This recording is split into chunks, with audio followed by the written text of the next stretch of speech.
নোয়াখালীতে গরমের সঙ্গে যুক্ত হয়েছে সীমাহীন লোডশেডিং। এতে অতিষ্ঠ হয়ে পড়েছে জনজীবন। বেশি বিপাকে পড়েছে শিশু ও বয়োজ্যেষ্ঠরা।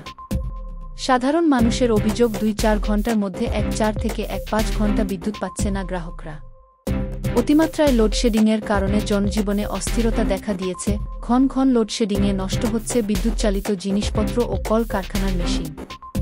এদিকে বিদ্যুৎ বিভাগ বলছে, চাহিদার তুলনায় সরবরাহ কম পাওয়ায় লোডশেডিং অনেকটা বেড়েছে। সরবরাহ বাড়লে লোডশেডিং সমস্যা সমাধান হবে বলে আশা বিদ্যুৎ বিভাগের। খবর নিয়ে জানা গেছে, জেলার পৌর এলাকাগুলোতে বিদ্যুৎ সরবরাহ করে বাংলাদেশ বিদ্যুৎ উন্নয়ন বোর্ড (পিডিবি). সেই হিসাবে জেলায় পিডিবির গ্রাহক রয়েছে প্রায় ৭-৮ হাজার, যার জন্য বিদ্যুতের চাহিদা রয়েছে ৩৪ মেগাওয়াট। দিনে রাতে মিলে প্রায় ১-২ ঘণ্টার বেশি হচ্ছে লোডশেডিং। প্রতি ১.৫ থেকে ২ ঘণ্টা পর হচ্ছে ১ থেকে ১.৫ ঘণ্টার লোডশেডিং। একই অবস্থা পল্লী বিদ্যুতেরও। শহরমুখী এলাকাগুলোতে লোডশেডিং কিছুটা কম হলেও ভয়াবহ অবস্থা প্রত্যন্ত অঞ্চলের, যেখানে ২৪ ঘণ্টায় ৬ ঘণ্টাও বিদ্যুৎ পান না গ্রাহকরা।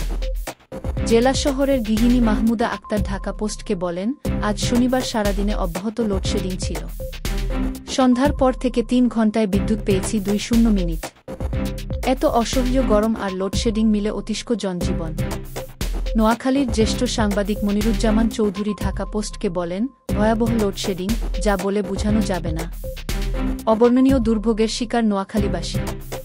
১২ ঘণ্টায় বিদ্যুৎ গেল ১৩ বার। এমন পরিস্থিতিতে সুস্থ মানুষও অসুস্থ হয়ে যাবে।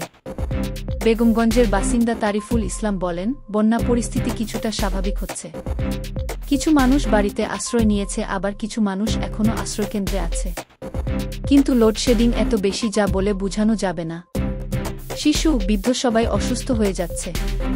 নোয়াখালী বিজ্ঞান ও প্রযুক্তি বিশ্ববিদ্যালয়ের শিক্ষার্থী মোহন মিয়া ঢাকা পোস্টকে বলেন, বিশ্ববিদ্যালয়ের হলগুলোতে বিদ্যুৎ লুকোচুরি খেলে আমরা মনে হয় ১২ ঘণ্টাও বিদ্যুৎ পাই না।